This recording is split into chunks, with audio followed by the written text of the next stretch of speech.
ದಾಳಿಯ ಬೆನ್ನಲ್ಲೇ ಮಹತ್ವದ ಬೆಳವಣಿಗೆಯಾಗಿದೆ. ಪ್ರಧಾನಿ ಮೋದಿಯನ್ನ ಭೇಟಿ ಮಾಡಲಿಕ್ಕೆ ಮುಂದಾಗಿದ್ದಾರೆ ರಾಜನಾಥ್ ಸಿಂಗ್. ಪ್ರಧಾನಮಂತ್ರಿಗಳನ್ನ ರಕ್ಷಣಾ ಸಚಿವರು ಭೇಟಿಯಾಗಲಿಕ್ಕೆ ಸಮಯವನ್ನ ಕೂಡ ನಿಗದಿ ಮಾಡಿದ್ದಾರೆ. ಬೆಳಿಗ್ಗೆ 11 ಗಂಟೆಗೆ ಮೋದಿಯನ್ನ ಭೇಟಿ ಮಾಡಲಿದ್ದಾರೆ. ನಿನ್ನೆಯೂ ಕೂಡ ಪ್ರಧಾನಿ ನರೇಂದ್ರ ಮೋದಿ ರಕ್ಷಣಾ ಸಚಿವರು ಮತ್ತು ವಿದೇಶಾಂಗ ಸಚಿವರು ಮಿಲಿಟರಿಯ ಎಲ್ಲ ಮುಖ್ಯ ಅಧಿಕಾರಿಗಳು ಕೂಡ ಸಭೆಯನ್ನ ನಡೆಸಿದ್ರು. ಆ ಸಭೆಯ ನಂತರ ಮೋದಿಯ ಮನೆಗೂ ಕೂಡ ರಕ್ಷಣಾ ಸಚಿವರು ಮೋದಿಯ ಜೊತೆಯಲ್ಲೇ ನಡೆದು ಎಲ್ಲರ ಗಮನವನ್ನ ಸೆಳೆದಿದ್ರು. ಏನೆಲ್ಲ ಮಹತ್ವದ ಬೆಳವಣಿಗೆಗಳಾಗ್ತಾ ಇದೆ ಅಂತ ಕುತೂಹಲವನ್ನ ಕೆರಳಿಸಿತ್ತು.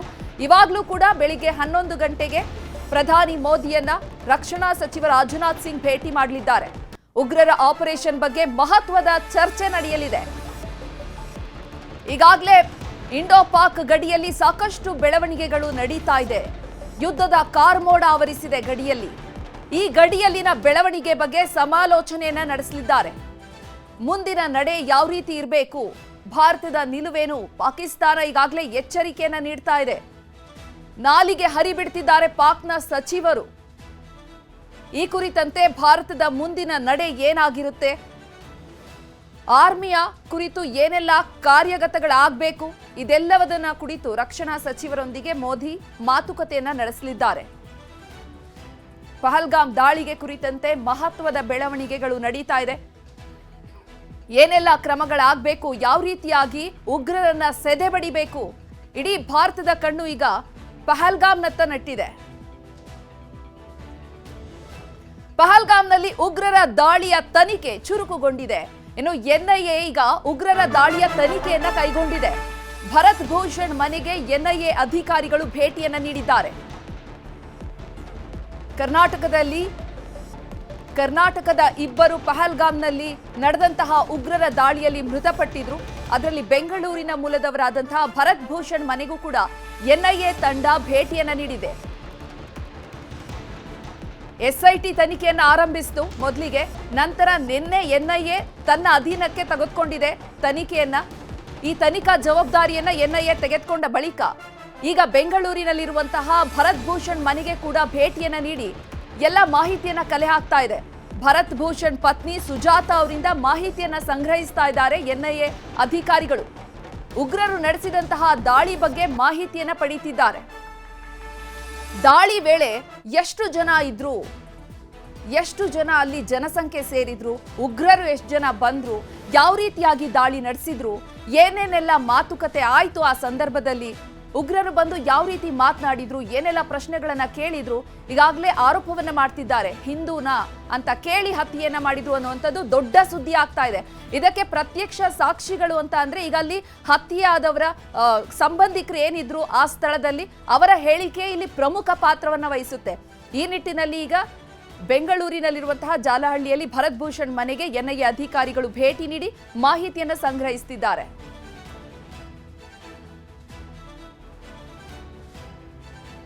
ಇನ್ನು ಇದೇ ವಿಚಾರಕ್ಕೆ ಸಂಬಂಧಪಟ್ಟಂತೆ ನಮ್ಮ ಪ್ರತಿನಿಧಿ ಮಂಜುನಾಥ್ ದೂರವಾಣಿ ಸಂಪರ್ಕದಲ್ಲಿ ಜಾಯ್ನ್ ಆಗ್ತಿದ್ದಾರೆ, ಹೆಚ್ಚಿನ ಮಾಹಿತಿಯನ್ನ ನೀಡ್ತಾರೆ. ಮಂಜುನಾಥ್, ಎನ್ಐಎ ತಂಡ ತನಿಖಾ ಜವಾಬ್ದಾರಿಯನ್ನ ವಹಿಸಿಕೊಂಡ ಮರುದಿನವೇ ಈಗ ಬೆಂಗಳೂರಿಗೆ ಭೇಟಿಯನ್ನ ನೀಡಿ ಮಾಹಿತಿಯನ್ನ ಸಂಗ್ರಹಿಸ್ತಾ ಇದೆ. ಏನೆಲ್ಲ ಮಾಹಿತಿಗಳು ಸಿಕ್ಕಿದೆ?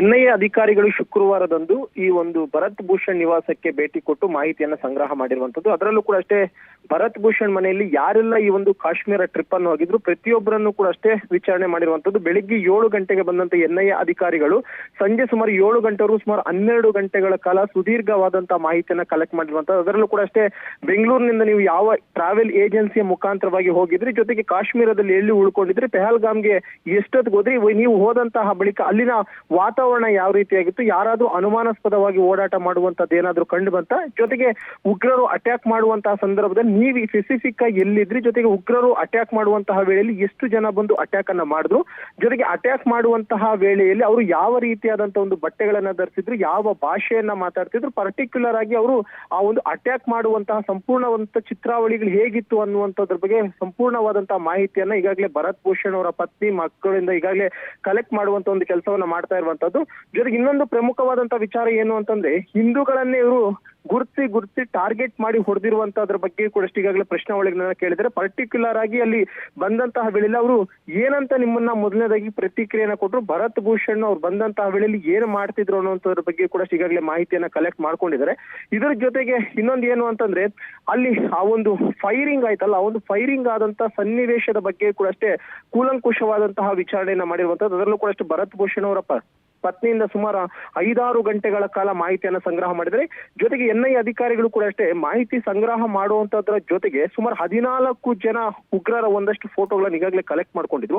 ಆ 14 ಜನ ಫೋಟೋಗಳನ್ನು ಕೂಡ ಅಷ್ಟೇ ಈಗಾಗಲೇ ಅವ್ರಿಗೆ ತೋರಿಸಿದರೆ, ತೋರಿಸುವಂತಹ ವೇಳೆಯಲ್ಲಿ ಇವ್ರೇನಾದ್ರೂ ಆ ಒಂದು ಸ್ಪಾಟ್ ನಲ್ಲಿ ಇದ್ರ, ಇವ್ರೇನಾದ್ರೂ ಫೈರಿಂಗ್ ಅನ್ನ ಮಾಡಿದ್ರ ಅಥವಾ ಒಂದಷ್ಟು ರೇಖಾಚಿತ್ರಗಳನ್ನು ಕೂಡ ಈಗಾಗಲೇ ಬಿಡುಗಡೆ ಮಾಡಿದ್ರಲ್ಲ, ಆ ಒಂದು ರೇಖಾಚಿತ್ರಗಳನ್ನು ಕೂಡ ಈಗಾಗಲೇ ಭರತ್ ಭೂಷಣ್ ಅವರ ಪತ್ನಿಗೆ ತೋರಿಸಿ ಇವ್ರನ್ನೇನಾದ್ರೂ ಐಡೆಂಟಿಫೈ ಮಾಡಬಹುದಾ ನೀವು ಅನ್ನುವಂಥದ್ದನ್ನ ಹೇಳಿದ್ರೆ, ಇದರ ಜೊತೆಗೆ ಆಕೆಯು ಕೂಡ ಕೊಟ್ಟಂತಹ ಒಂದಷ್ಟು ಹೇಳಿಕೆಗಳನ್ನ, ಯಾಕಂದ್ರೆ ಅವರು ಪರ್ಟಿಕ್ಯುಲರ್ ಆಗಿ ಫೈರ್ ಮಾಡೋಕೆ ಬಂದಂತಹ ವೇಳೆಯಲ್ಲಿ ಅವರ ಒಂದು ವೇಷಭೂಷಣ ಯಾವ ರೀತಿಯಾಗಿತ್ತು, ಮುಖದ ಚಹರೆ ಯಾವ ರೀತಿಯಾಗಿತ್ತು, ಕೂದಲು ಯಾವ ರೀತಿಯಾಗಿತ್ತು, ಜೊತೆಗೆ ಅವರ ಪರ್ಟಿಕ್ಯುಲರ್ ಏನಾದ್ರು ಮಾರ್ಕ್ಸ್ ಏನಾದ್ರು ಅವರ ಬಾಡಿ ಮೇಲೆ, ಕೈ ಮೇಲೆ ಆಗಿರ್ಬೋದು ಅಥವಾ ಬೇರೆ ಇನ್ನಿತ ಅಂದ್ರೆ ಮುಖದ ಮೇಲೆ ಆಗಿರ್ಬೋದು, ಏನಾದ್ರು ಮಾರ್ಕ್ಸ್ ಏನಾದ್ರು ಇತ್ತ ಅನ್ನುವಂಥದ್ರ ಬಗ್ಗೆ ಕೂಡ ಈಗಾಗಲೇ ಮಾಹಿತಿನ ಕಲೆಕ್ಟ್ ಮಾಡಿದ್ರೆ. ಜೊತೆಗೆ ಅವರ ವೇಷಭೂಷಣ ಪರ್ಟಿಕ್ಯುಲರ್ ಆಗಿ ಮೀಸೆ ಆಗಿರ್ಬೋದು ಅಥವಾ ಗಡ್ಡ ಆಗಿರ್ಬೋದು ಅಥವಾ ಅವರ ಒಂದು ಉಪ್ಪಾಗಿರ್ಬೋದು ಅಥವಾ ಅವರ ಕಣ್ಣಾಗಿರ್ಬೋದು, ಹೀಗೆ ಪ್ರತಿಯೊಂದನ್ನು ಅಷ್ಟೇ ಇಂಚಿಂಚು ಮಾಹಿತಿಯನ್ನ ಕಲೆಕ್ಟ್ ಮಾಡಿರುವಂತದ್ದು. ಯಾಕಂದ್ರೆ ಏನಾದ್ರೂ ಒಂದು ಸಣ್ಣ ಎವಿಡೆನ್ಸ್ ಸಿಕ್ಕಂತಹ ಸಂದರ್ಭದಲ್ಲಿ ಅದರ ಮೇಲೆ ವರ್ಕ್ ಮಾಡಿದಂತಹ ವೇಳೆಯಲ್ಲಿ ಯಾರು ಶಂಕಿತ, ಯಾರು ಉಗ್ರರು ಯಾರು ಅನ್ನುವಂಥದ್ರ ಬಗ್ಗೆ ಮಾಹಿತಿಯನ್ನು ಸ್ಪಷ್ಟವಾಗಿ ಸಿಗುತ್ತೆ ಅನ್ನುವಂಥ ಒಂದು ಕಾರಣಕ್ಕೋಸ್ಕರ ಸುಮಾರು 12 ಗಂಟೆಗಳ ಕಾಲ